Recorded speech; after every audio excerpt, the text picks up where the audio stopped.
everybody, welcome to the third devlog for my game, The Forgotten Isles. In this devlog, we'll be taking a look at some level design, some bug fixes, and new mechanics. Let's kick things off with jumping. So I reworked the jumping system again. I was having issues with consistency, and beta testers were reporting that you could triple jump with the correct key sequence. So I changed the whole system to use a sphere check instead of a collision check because I found the player's capsule collider wasn't always consistent, especially on an incline.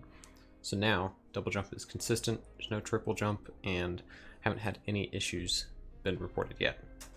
In addition to reworking the jumping system, I upgraded the project to the new Unity input system, which allows players to use any controller of choice.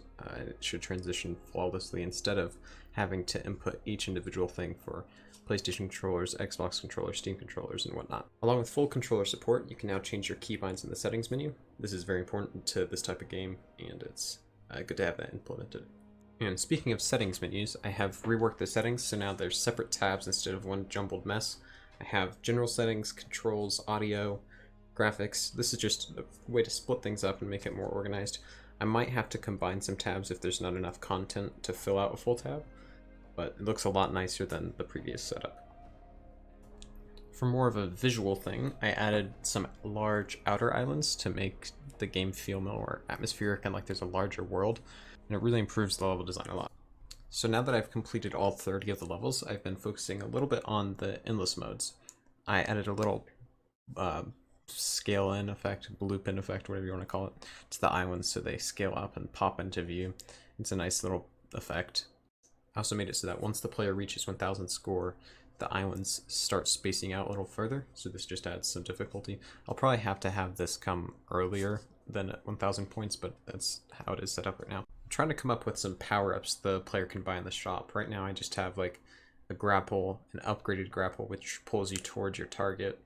I have a boost, you can upgrade your boost so it pushes you further, and this bomb thing, that where you throw the bomb, it sticks to the ground, and then when it blows up, it sends you flying.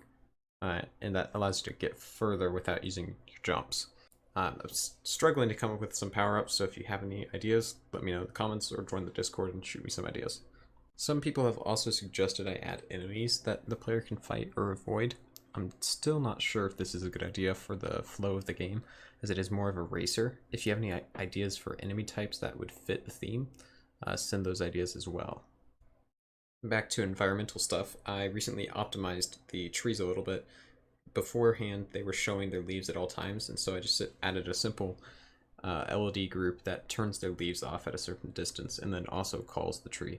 So you don't need to see the leaves at super far away, and that just helps boost performance a couple frames.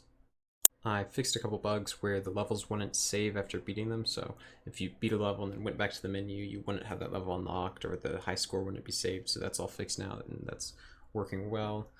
I added a developer console, which allows you to type in a handful of commands just to aid with beta testing and such, so like you can increase the player speed or complete a level by typing in a command if you don't want to beat it. So simple things like that that help with testing and debugging. I also fixed a bug where stars on the level select button would appear over top the level name. So like level 1 would say level 1 and then 3 stars, as opposed to on hover showing the stars. So that's fixed as well.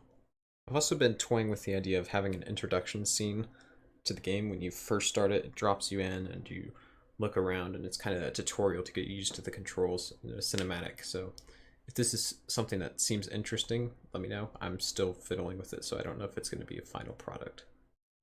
That's all for this devlog. Since the last devlog, we've gained 10 wishlists. We're at 60 now. The objective is 100 before we move on to 200. If you'd like to wishlist the game, there's a link in the description. It's free to wishlist, and you're not going to be forced to buy the game when it releases. It just helps Steam know people are interested. Thanks for watching this video. That's all. Be sure to subscribe for more updates, and join the Discord if you'd like to be in close contact with the game's development. See you guys later.